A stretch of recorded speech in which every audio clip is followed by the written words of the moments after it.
Regulation and insurance. Which one do you want to start with? Ooh.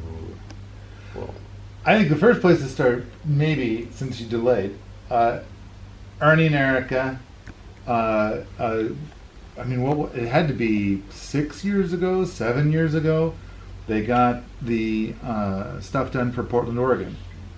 So now the Portland, Oregon building codes have rocket mass heaters in them. the Alternative Technology Committee of the Portland Building Department has them as an alternative that is acceptable without having to get a whole song and dance, go through getting approval with an engineer certifying, because Portland has accepted it as something that they know to be safe, and that has profoundly influenced even places outside of Portland who said, okay, now we know what this is because Portland knows what it is. And any time that it can be normalized, that the rocket heaters are normalized in that way, makes it immensely easier to convince code people. On a similar level, I've seen things with straw clay, where the code guy said, you show me one place here in California where they've allowed something that crazy. And the builder was able to say, well, actually, I was part of a group that got it included in the code in Mehron County, which is fairly conservative. And the person, the code person's response was, oh, okay, well, then I guess I'll approve it because that's what I told you. And it works. And so being able to have the conversations that normalize rocket heaters to people who've never heard of them, whose job is to make sure that only things they know to be safe get built, makes a far bigger difference than like any sort of strong arming we can do. All right. The next thing is that I have heard of at least a dozen counties and cities that have copied the rocket mass heater code from Portland and worked it into their building codes. So I know of at least a dozen. But I'm going to speculate that at this time, roughly 25 to 30% of the places that have building codes have rocket mass heaters in their building codes. And this is 2018. That's my speculation based upon hearing it so many times. And there's stuff where I haven't heard of it. Now you're looking at me like that I'm seems surprised high. at that high number, because most places I would think would say, huh. Pick your number. I would say maybe 15, maybe 10, 15%.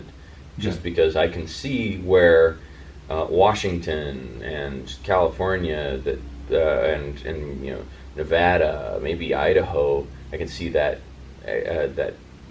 those places having that proximity to Portland, socially and legislatively, it being something. Oh yeah, we'll do that. But when I talk to my code people in Ohio, they say, well, show me where it is in the International Building Code, or show me the UL number on it, because it's a constructed piece of consumerism. So where a factory has done the testing for us, or don't build it, and that seems to be where most people are. The cracks in that armor seem to be things like my local fire chief, when I gave him a copy of the book, and he read the book, and he said, this is the first non-suicidal wood stove I've ever seen. Too bad it's illegal. It being illegal because it falls into that middle of the triangle between masonry heaters that have to be a certain way, and fireplaces that have to be a certain way, and wood stoves that have to be a certain way, and it doesn't fit any of those exactly.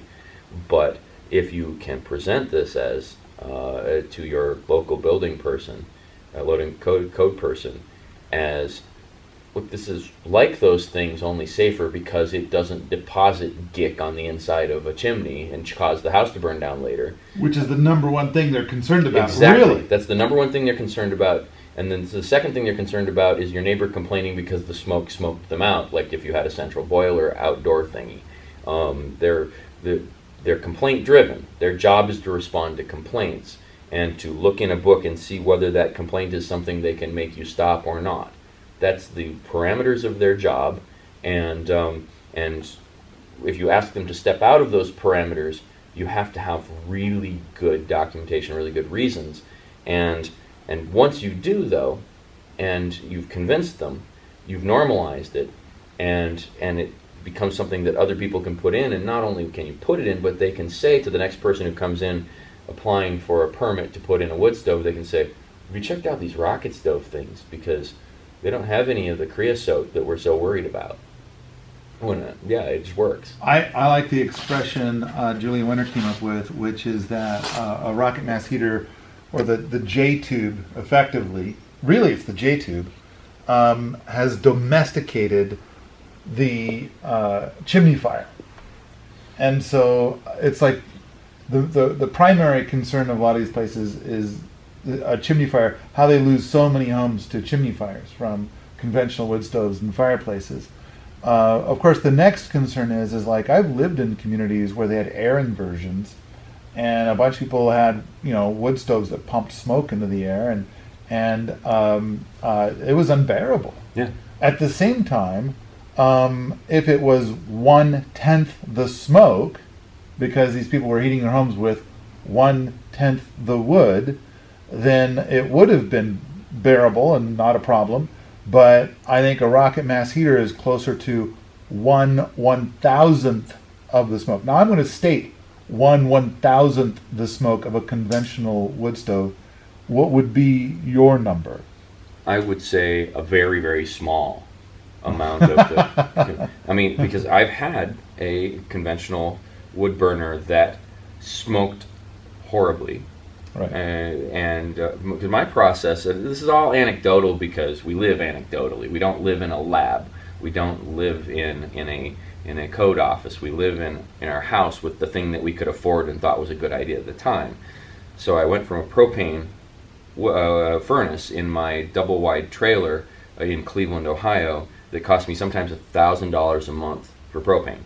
And this is 13 years ago or so. And it went from that to a wood stove that was a $200 piece of junk wood stove that I had to get up twice a night to feed it, and it cost me $1,000 a year in split white oak, but it was still better than I had before. And I had to clean that sucker out. I had to get up there on the roof in the middle of the winter and clean the pipes every 6 weeks because it was clogging up with creosote, because it was that bad of a wood stove. But it was still better than paying for the propane. And it was still better than choking on my neighbor's smoke from their central boiler that even a quarter mile away was filling the little valley I live in, and my little burner wasn't nearly as that bad. And when I switched to a rocket heater that costs me $100 a year to heat my house with no splitting or stacking of firewood, just the pieces that are left over from the flooring manufacturer down the street, I put it in boxes and bring it in when I need it. $100 a year to heat my house, and no smoke, and I haven't had to clean the chimney out in the 3 years since I put that thing in. And it works. It just works. Okay, so regulators dominantly concerned about chimney fires, which a rocket mass heater doesn't have. Right. Also smoke, concerned about smoke, which pretty much don't have. Little smoke at the beginning, little smoke at the end. The rest of the burn is very clean. We use the smoke and the creosote as fuel. I'm trying to think of like what are the other concerns. I mean, I suppose just general fires from people playing with fire inside the home. You know, the rocket originated from, in addition to these concerns about smoke in the house, because in Guatemala, where it originated, there was, you'd cook on these things in your house, and mom would die of lung cancer at 30, but the amount of wood that people were using was stripping the hillsides. And when we did this, our jamboree back last year in October, the people who were most avidly following every little thing we were doing here and were asking me questions in the middle of the night and talking about what Attilio would upload, the pictures, were people in Bulgaria and Romania who are freezing to death and who can't get firewood without breaking the law and going and stripping the hillsides in the national park to have something to heat their house with. And so these guys tinkering is making a profound difference in their quality of life, because then they can burn little scraps of things that otherwise would have been thrown away, and they can burn little twigs in the yard, and then they can sit on something warm after the fire has gone out because they ran out of wood. And so this really matters to them as compared to this. And the regulators there, I would wish they would say, hey, look, we can take the pressure off of stripping the hillsides of wood. And look, we can get rid of all of this biomass that goes into landfills by burning it in these in our rocket heaters. So the regulators are concerned about this. When I took one of these rocket heaters to a firefighters annual equipment show, so they had these big ladder trucks and pumper trucks and cool new axes to break doors down with and everything. And I'm sitting there in the parking lot on a nice October evening with this warm thing with no smoke. And people are coming and, what is this? This is a wood stove. Where's the smoke? There's no smoke. And this one big old guy got a little teary about this because, I live in a township with 4,000 people in it, and there were, and the local firefighters between the different communities that have arrangements with each other to respond to fires, the fire department had responded to over 1,000 chimney fires. The fire department for a 4,000 person community had responded to over 1,000 chimney fires in that 1 year. So this matters to them because they're the ones who pull out the dead bodies, because everybody's just trying to get a little more heat out of that, and they damp it down just a little bit longer and not have to get up in the middle of the night to feed their wood stove. So they damp it down a little more and just a little more creosote, and they don't want to pay the guy $150, $200 to come and clean their chimney out. So we'll just wait a little longer. And we all do that in one way or another. And so setting ourselves up to have it not happen so that it doesn't get as clogged up as quick, and so that so we're not gonna burn our house down, instead of we do it less often. It's something we want to work toward and make people aware that's even a possibility. And that awareness is what actually fuels the revolution, I guess. I think another angle on regulation is that when you get to the point that like 10% of your population is doing it, suddenly regulators are thinking like, maybe we should take a good look at this.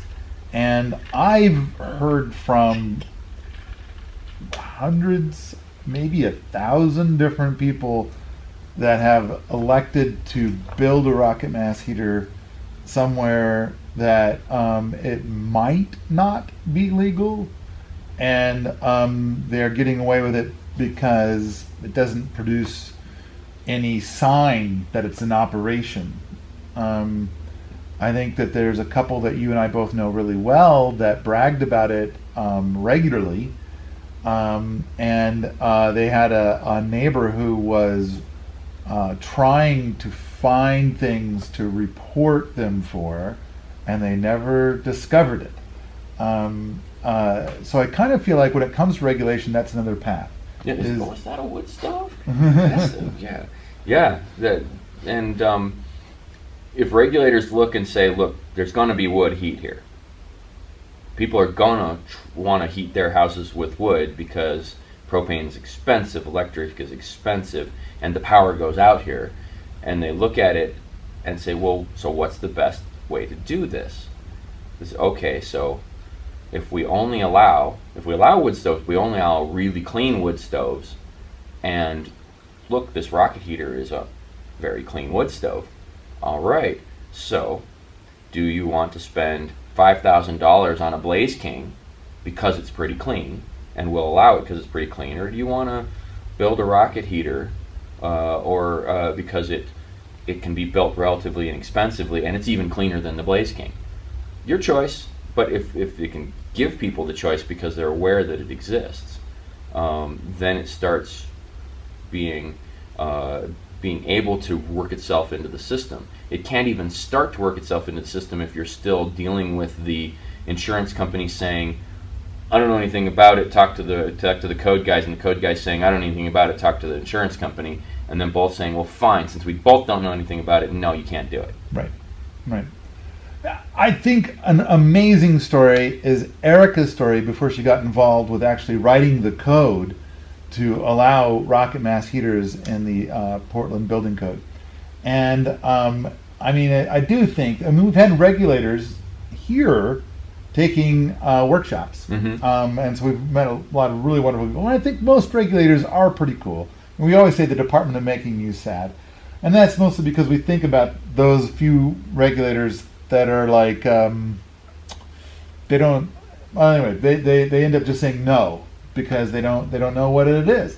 And so it's like, here you are excited about a thing and they're saying no. But Erica's story was pretty amazing. And the regulator tried to ask loaded questions. And it's like, this rocket mass heater in your home, this is your only source of heat, right? Because that's an exemption. She says, no, we got electric heat too. You're right, because that's an exemption. And this person was actually excited enough about what she was doing to bend over backward to help find a way to have it exist. And there are two ways to respond to that. One is getting the exemption, because then you have your rocket heater, and also now somebody knows about them. So it moves forward in that way. And another way that some people use to respond to that is actually, I don't want the exemption. I want this thing to be looked at in its own merits. Because if we're forced to look at it in its own merits, even though I might actually not get to build this right now, my end goal, my end game is not to have everybody have to have this conversation, because the economics of building that allow things to have millions of copies made all over the world come from the normalization and that ramping up doesn't really happen until there's a threshold of adoptability of people saying, yeah, okay, we'll include this in the code, and there will be a SKU number for this because people doing this enough that we all know what it is. Until that happens, it's like riding your tricycle through the woods and wondering why you're not getting anywhere, where that guy out there on the freeway with his Tesla is just zooming down the road.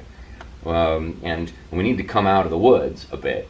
And even though in the woods they're not pulling us over saying, what kind of tricycle are you trying to ride on my freeway, we gotta come out of the woods a little bit to be able to even discuss it. So just real quick, because we're trying to talk about regulation and insurance, one of the things is that if you try to build a rocket mass heater just as a butt warmer outdoors, my understanding at this time is perfectly legal everywhere in the United States, except, oddly enough, for San Francisco. They won't allow any.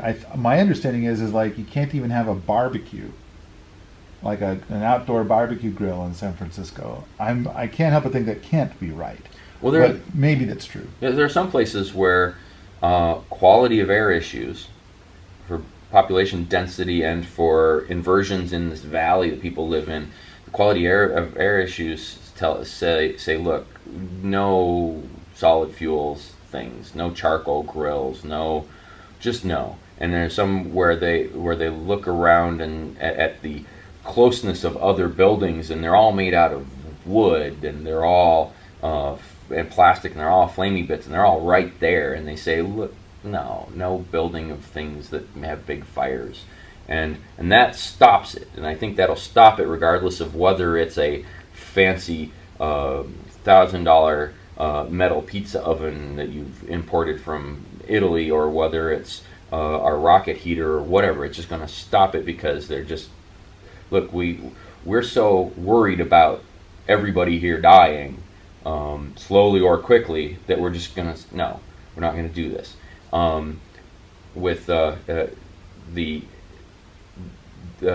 With most situations, you're going to have an exemption of some sort, of a barbecue grill, of like nobody really cares. We can't afford with our code people to have to care about whether you have a charcoal grill or a thing like a charcoal grill. And if we argue that our bun warmer that's outside is like a charcoal grill, I'm not trying to sleep on it in my house and maybe die of asphyxiation because it wasn't built right. It's a charcoal grill, sort of a thing. They're like, whatever, we're not going to deal with it. And you're free to do whatever you want. But as soon as you start bringing it inside, whether it's a charcoal grill or a rocket heater, it starts to be more interesting to the public good as to whether that thing is going to kill people. And if we have more and more answers of no, in fact, it's going to save lives in terms of air quality, in terms of biomass use, in terms of people staying warm instead of freezing to death. Solving global problems. Exactly. Yes, it's as local as you can get to solving global problems. We were talking earlier today about the percentage of power that's produced at an electric plant, regardless of the method you take you make electricity. There's a very small percentage of that electricity that actually shows up in your house. And even if our baseboard heaters are 100% efficient at converting that electricity into heat we can use, we've still thrown away a huge percentage of the electricity just getting it there, and we've hidden the cost in the cost per kilowatt hour of what gets there, and we've hidden the cost in subsidies of different sorts. But that means we've not taken responsibility for the overall cost to society and to environment of heating with electric baseboard heaters, where if my little rocket is fueled, as the local firewood guy has this big sign in my neighborhood on the side of his truck that says fuel from Burton, Ohio, not Arabia. And there's enough of us who have had people come back not the same, or not come back at all, from Arabia.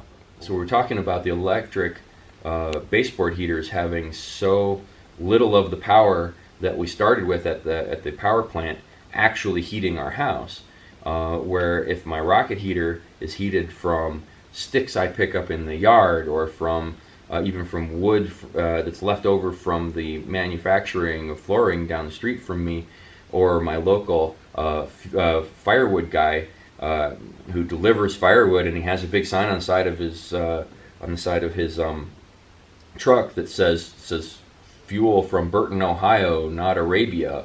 And there's enough people wandering around Burton, Ohio, who've sent our sons and daughters out to Arabia to fight, and had them not come back the same, or not come back at all, to think, and watched our money all go out to fighting these wars, to think, maybe I should use some of this Burton fuel. Maybe I should use something closer to home. And I really like that as a fundamental basis of figuring out what's mine to exist with. And that rocket heater makes it a lot easier to heat my house with wood.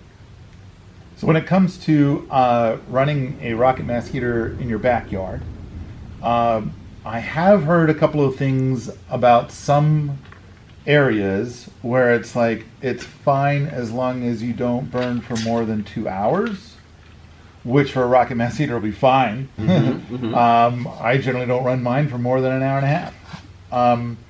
Another one is like it's fine as long as you have a bag of marshmallows or a bag of hot dogs on like within 10 feet. It's like, suggesting that there's a fire here, but it's for the marshmallows or the hot dogs or whatever. Any place that has open burn restrictions, because there's a period of the year where you looking wrong at the grass around you will burn down thousands of acres, will have restrictions, and they have to balance those restrictions between what's reasonable for people to live with and what's going to kill us all. And what they perceive to be these things. So they'll say, no, you can't burn trash. You can't burn a big pile of brush. But okay, look, if you want to have a campfire, and as long as it's in this circle of stones, and you're clearly having a campfire, then do whatever you want. And then when the neighbor reports you and the person shows up who's supposed to investigate, and they see that you've got a campfire, they're like, okay. And we've actually used that to burn brush. When we had a big pile of brush we wanted to get rid of, we make some stone thing, because you can't have an open burn, but we have hot dogs and we have marshmallows, and when the guy shows up and you go, here's my marshmallows, they say, just get it over with soon, and keep a hose, and then they go away, and you can use that sort of a loophole. But again, the more we can make it so we don't have to have that conversation, because the person shows up and says, if you burned your brush in a rocket heater, that would heat your house for the year. That pile of brush that you just sent up in smoke, and pissed off your neighbor, and I had to come out on my evening off, and because you were reported, could have heated your house for a year. And oh really? How's that? With a rocket heater? You should read some more stuff on the internet. This is where it transforms from being a pissing match between neighbors, and in which you're involving your code guy, to being something that I can do something slightly different and not have to spend as much money, and also make the world better. Let's talk about insurance. So I kind of feel like rocket mass heaters have made massive progress in the world of regulation. Not totally there yet, but we're seeing so much happen. I can't help but think that in 3 to 4 years it'll be pretty much in all building codes in the United States. I think, because there's a lot of people that are out there fighting the good fight and making great progress. Insurance companies are a little slower, and my impression is that I would guess that 5% of insurance companies now embrace rocket mass heaters, and I think that 10 to 15% have heard about them often enough that they are asking questions and exploring.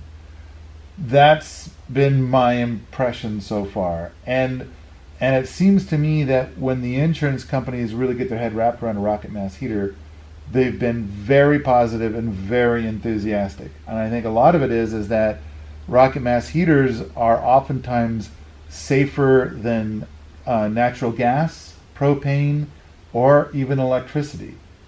And it's kind of like, with electricity, we're talking about most, if you're talking about baseboard heaters, those cause a lot of fires. Baseboard heaters cause a lot of fires.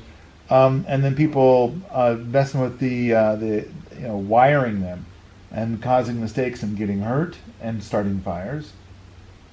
The central electric heat stuff tends to be relatively safe. But natural gas, there's all kinds of problems, from an insurance company perspective with natural gas. And rocket mass heaters have been turning out to be far safer. A lot of it being is that it heats your home for days after the fire's gone out, and it's fully inert.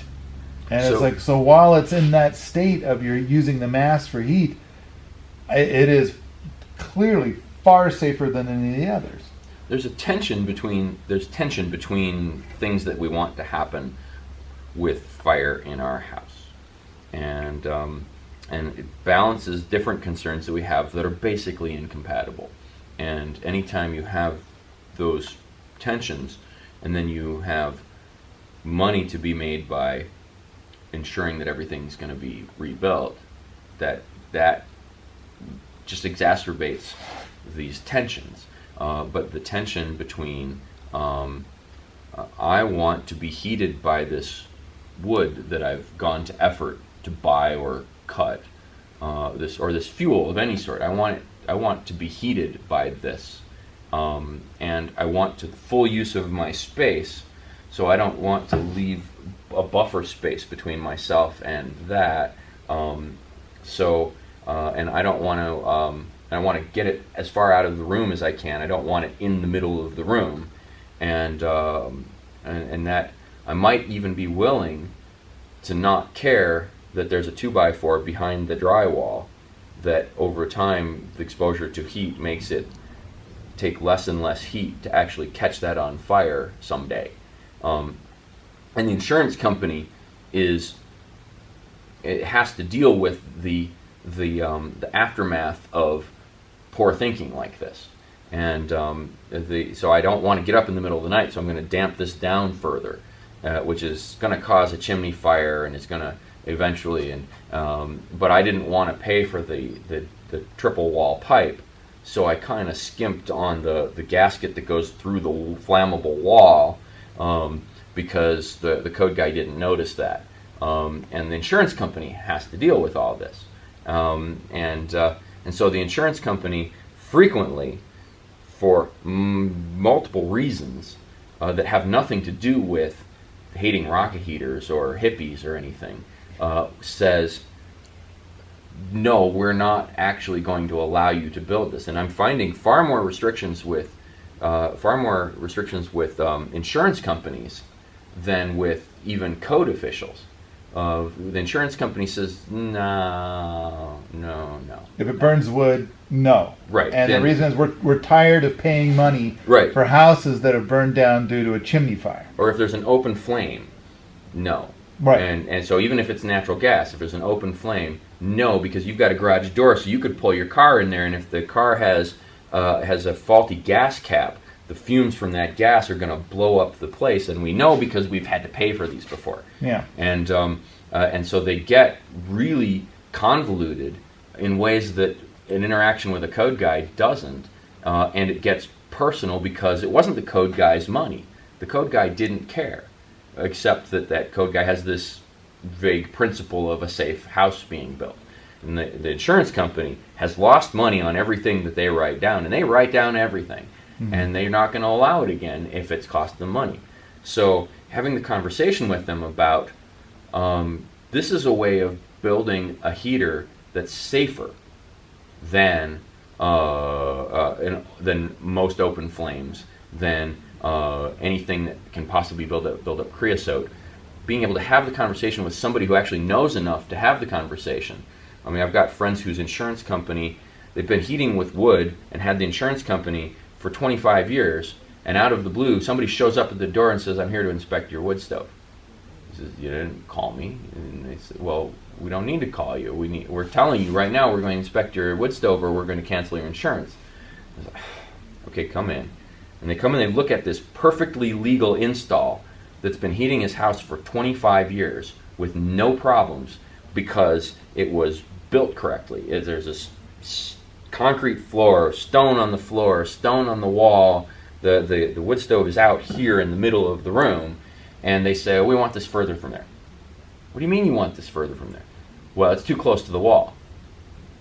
And trying to explain to them that, well, there's a heat shield built into this very expensive wood stove that means it doesn't have to be that far from the wall, and the wall is not flammable. Irrelevant. The insurance companies come out with a new policy, change this or we cancel you.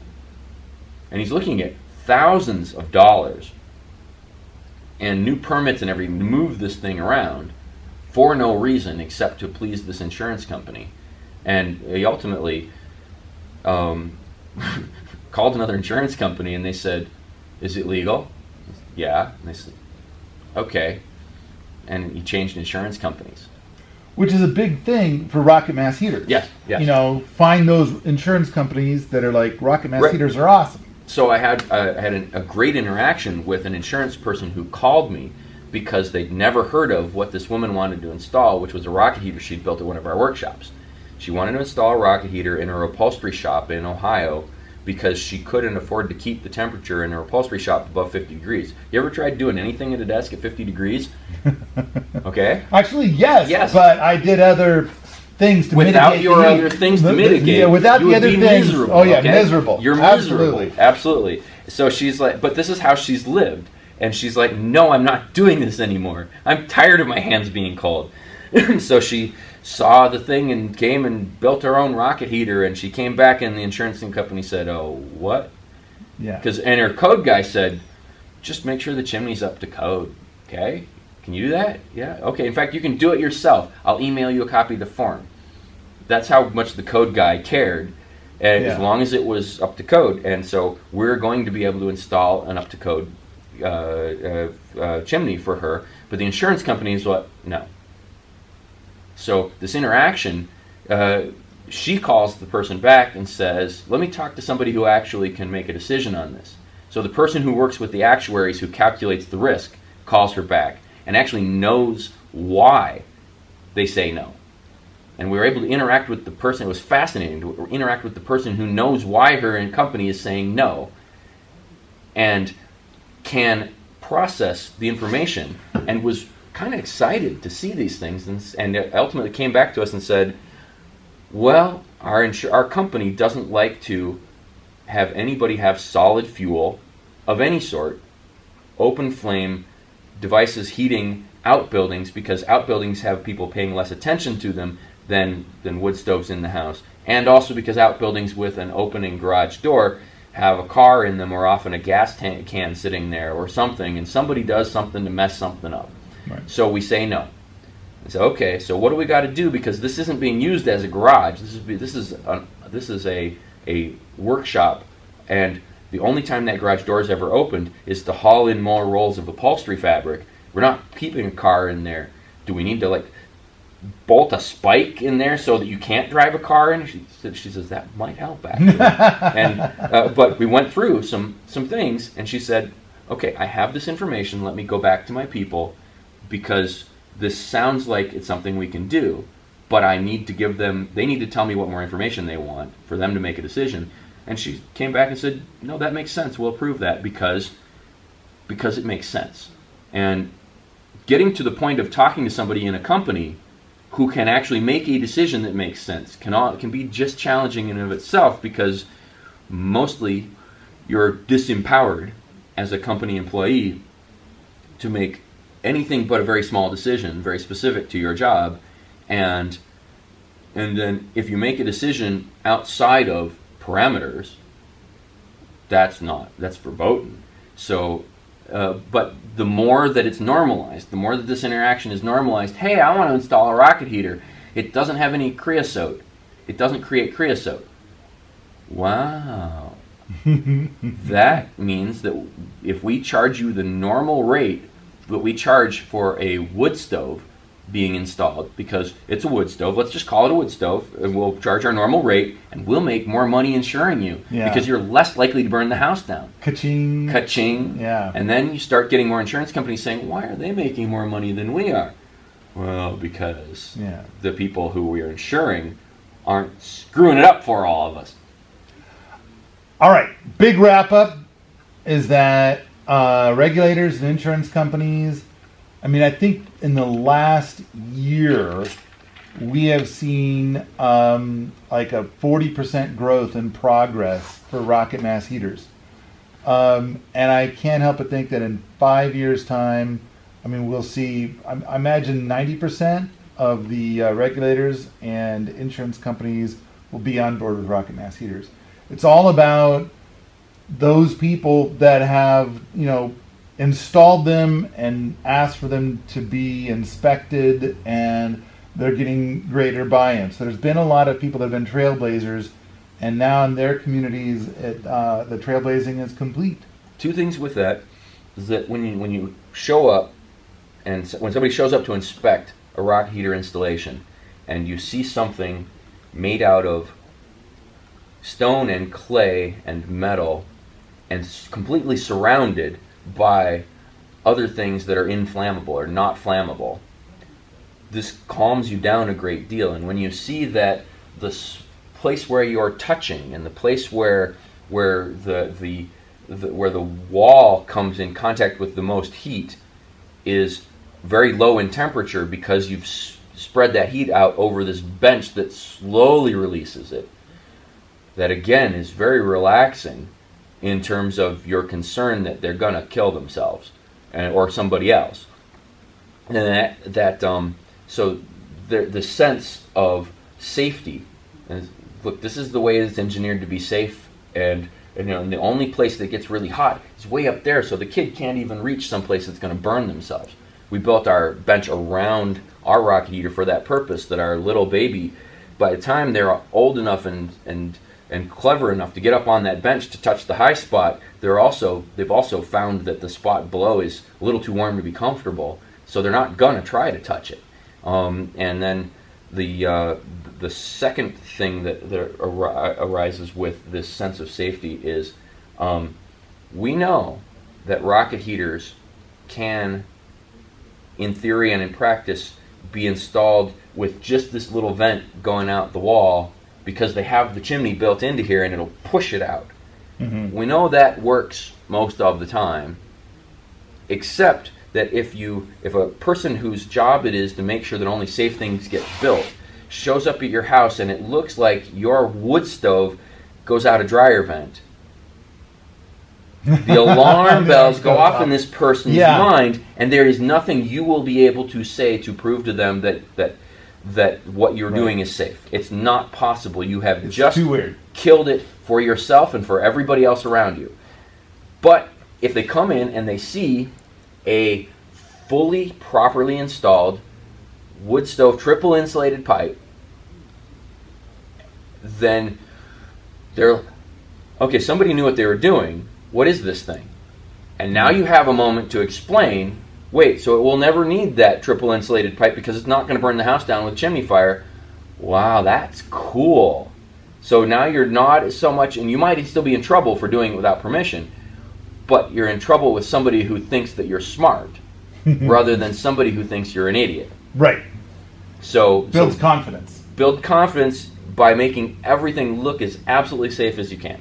I think another good one is the J-tube. So like you look at the wood feed for the J-tube, and it's like, that's all, we don't burn any more wood than that at one time. Right.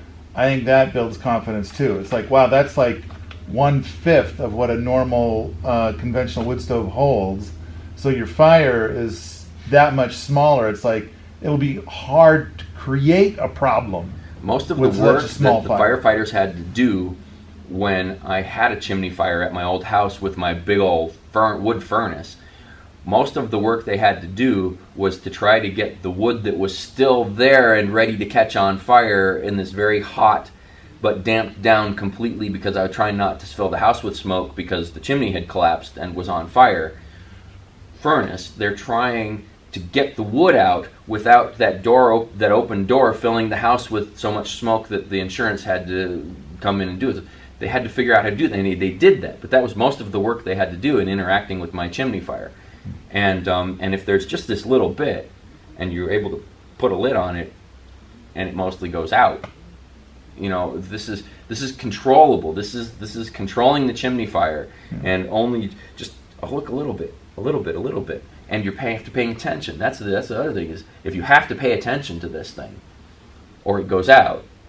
So you have your little J tube, and you're putting something in there, and then, oh, I got to take a phone call, and you come back, and the default is that there's nothing left. Yeah. And it didn't smoke up the room in the process. It just actually burned what little bit was there. So now your bad thing happening is you got to start the fire again, which is really easy to do once the thing's warmed up, instead of your bad thing being the room filled with smoke or the house on fire because you stopped paying attention. And so regulators and insurance companies are made far more comfortable. Because somebody has to pay attention. If you like this sort of thing, come on out to the forums at permies.com, where we talk about rocket mass heaters, homesteading, and permaculture all the time.